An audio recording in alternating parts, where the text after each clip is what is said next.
And welcome back, everyone. Welcome back to another week, another edition of ESL Open Cup number 180 Americas. We just finished casting ESL Open Cup Asia last night, merely 8 hours ago. No, what am I? 11 hours ago. 11 hours ago, and now we are here. We are back with the American edition, and spawning, speaking of America, spawning in the top right hand corner, we have the Danish Protoss player representing Storm Gaming. He is red, he is MaxPax. And spawning in the bottom left hand corner, we have his opponent. We have the South Korean Terran player representing K10 Esports, hailing from the land of Japan as well. It is HonMonO.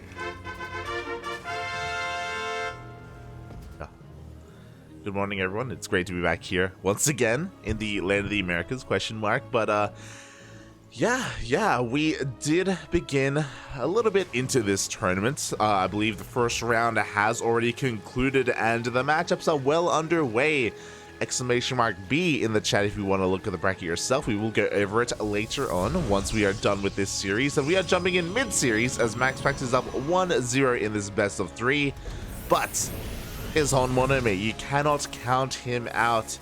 He has been through many a TVP and he has many things in store for us as well. We're definitely going to be keeping an eye on him and his build as he is going for a what seems to be a Rex expand, but he does wall off here at his main base. So he's going to be keeping MaxPax hidden. He's going to be keeping him in the dark while he does go for his reactor first before going for that CC on the low ground.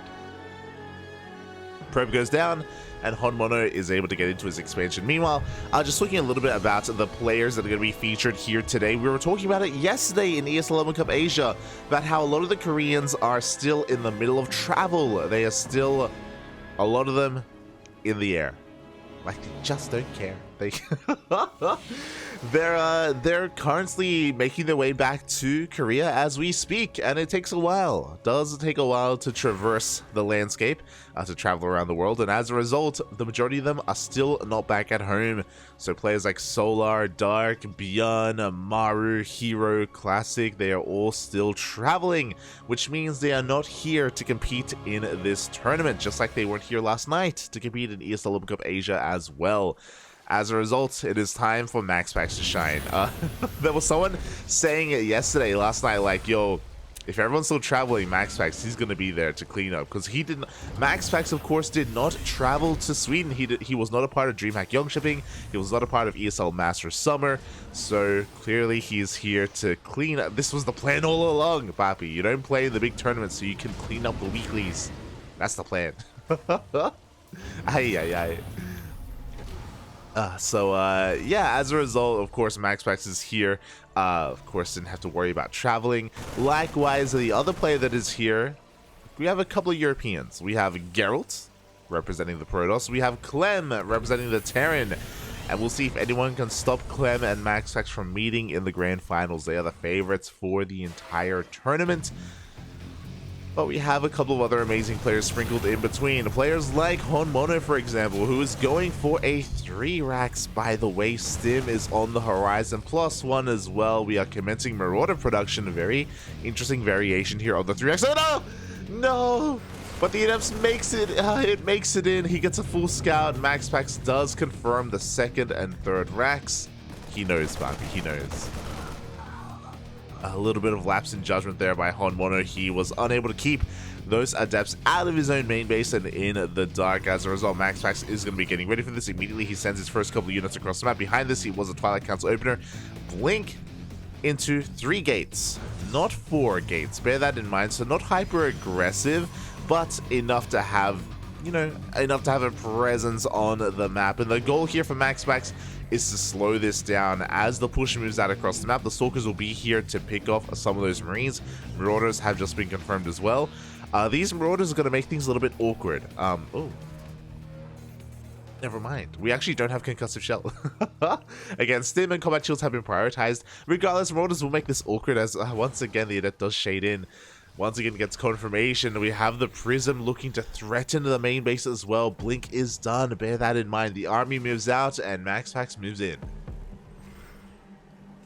He does blink into the main base. These upgrades should be able to finish up, but this is just causing a really awkward situation where HonMonO is being forced all in. His economy in his main base is non-existent right now. The boys have to be pulled. The army has to be stimmed. Meanwhile, across the map, again, MaxPax is slowing this down, picking off whatever units he can. And the boys are being pulled because, of course, they are. It's HonMonO, papi. It wouldn't be HonMonO if boys were not pulled at some point in this series. There is no third base. MaxPax is throwing down 2 more shield batteries. He has a Bay on the way. Immortals coming out. He is ready for an assault.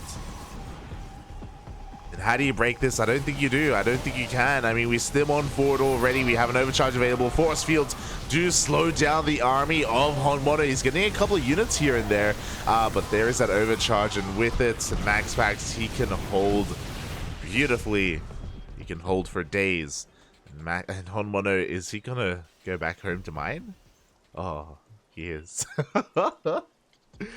Again, like, if this wasn't scouted, then the likelihood of MaxPax taking a third base would have been higher. You know, he would have expanded potentially, wouldn't have started Immortal production. He would have been in a much more exposed or compromised position. Alas, 'tis not the case. Alas, MaxPax was able to see everything that he needed to, and yeah, now HonMonO is in a really rough place. He's gonna be maybe catching the Prism. Up. Not quite. Doesn't quite catch the Prism. Is going to lose this Marine Marauder Force. We started 3rd CC. We're crazy, papi. We're crazy.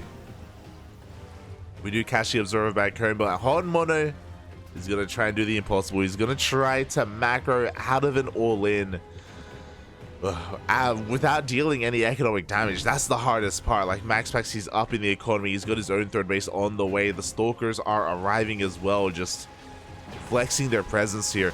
They have to be careful. Again, these Marauders do have concussive shells, so Stalkers are going to have to respect that. Are going to have to back up. Prism getting ready for another backstab. We have the Colossi moving out. And because it was a 3-max, as you can imagine, there are no tanks, there are no Widow Mines, there's no backbone here to the army of HonMonO, which means that an AoE unit like a Colossi, they're gonna enjoy themselves so much. Here we go. The army sims on forward, the Colossi goes ham. We see the Marauders try to focus it down, and they will not. GG gets called, and MaxPax takes the series 2-0.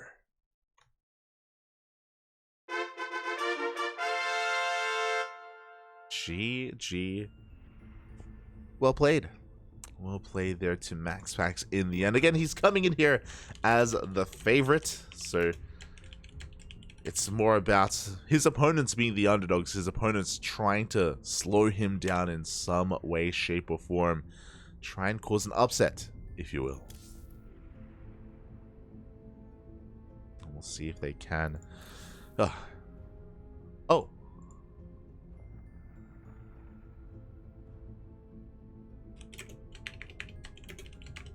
Let's go. Oh, okay. Never mind. I was mistaken. Okay, so we jumped in mid-series, and I'll be honest. I'll be completely honest with you. I was told it was a 1-0 score coming into this, but HonMonO was up 1-0. We have an ace match. Let's go, Poppy. Let's go. I feel bad for announcing the score a little bit prematurely. I should have more faith in my boy. I should have more faith in the HonMonO, Poppy. He was up in this series. Damn. All right. I feel even worse now that we missed out on game 1. Smurge. God, what happened in game 1? What happened, Poppy? How did this occur? What happened? Feels bad, man. All right. Let's go. As spawning in the bottom left-hand corner, not taking the series, apparently dropping game 1, but coming back in game 2, we have the Danish Protoss player representing Sidestorm Gaming. It is MaxPax. and spawning. In the top right hand corner, we have his opponent. We have the South Korean Terran player himself representing K10 Esports. It is HonMonO. Oh, and I'm ready for this. I am ready for the ace match. The SCV is moving out across the map again. Unfortunately, we did miss out on game one. We don't know what the hell happened in it. I'm sure shenanigans of some kind did occur. And as a result, the upset is potentially real here. We have our racks being thrown down and back at her, and we have another proxy racks being set up here by HonMonO as well. And okay, so a pseudo 2 racks, basically. A pseudo 2 racks here by HonMonO. But my mind is just racing right now. It's trying to piece together how, or like what could have happened in game one. And anything could have, it's HonMonO, anything could have happened. He could have gone for a proxy into a float into the main or something like that. MaxPax now aware of the ability of his opponents, and I'm sure going to be hyper aware of scouting. I'm sure that also led into how diligent he was last game when it comes to his adepts. And yeah, we'll see how this does come to pass. I love this so far. So HonMonO goes for a single gas opener once again, and this time he reveals the wall, just like the previous game, just like game 2, where he of course eventually went into an expansion right after killing this probe.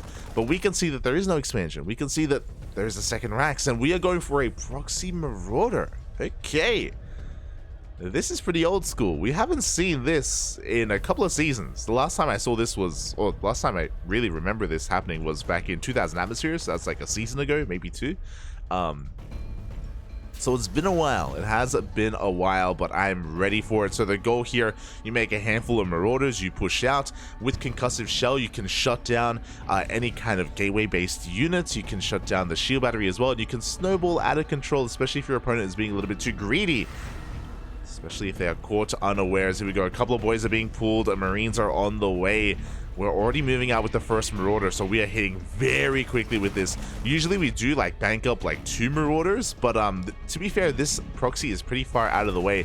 I love this. We do have the marauder coming in to intercept. The adept does commit to the shade. Ooh, reinforcements are getting picked off, but the marauder has arrived. Pylon is under threat. Boys are being pulled. Oh my god, we have a bunker on the way in the front lines. We're trying to focus down that adept, but the shield battery is going to finish. Oh, with the completion of that shield battery, we're going to be able to keep this all powered. We have a second pylon on the way as well. Oh my god, and there's no bunker. We do have the third adept showing up from the back line as well. But more boys are being pulled. We have more workers arriving. One adept went down, but we have a second adept up and running. The bunker will finish thanks to these additional workers. Oh, did I speak too soon? Uh-oh. The SCVs are being focused down. Oh god, we need to finish it. We need to finish it, and it will not complete. The bunker just barely a second away from finishing. This could have been so different if it had. And with that, MaxPax has held. Okay,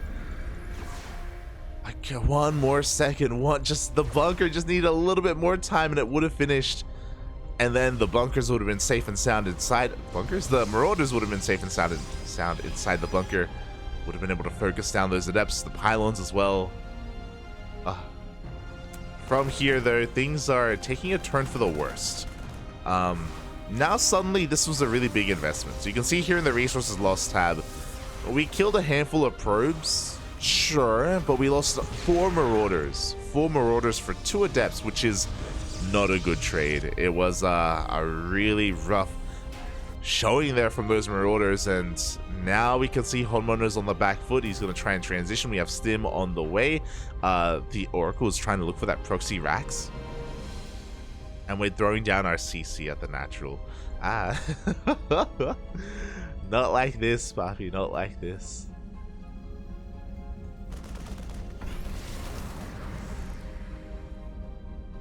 So it's going to be a rough road to recovery here for HonMonO. Not impossible, especially because I imagine he's going to be transitioning into a 2-base all-in, but oof, he's being slowed down at every turn.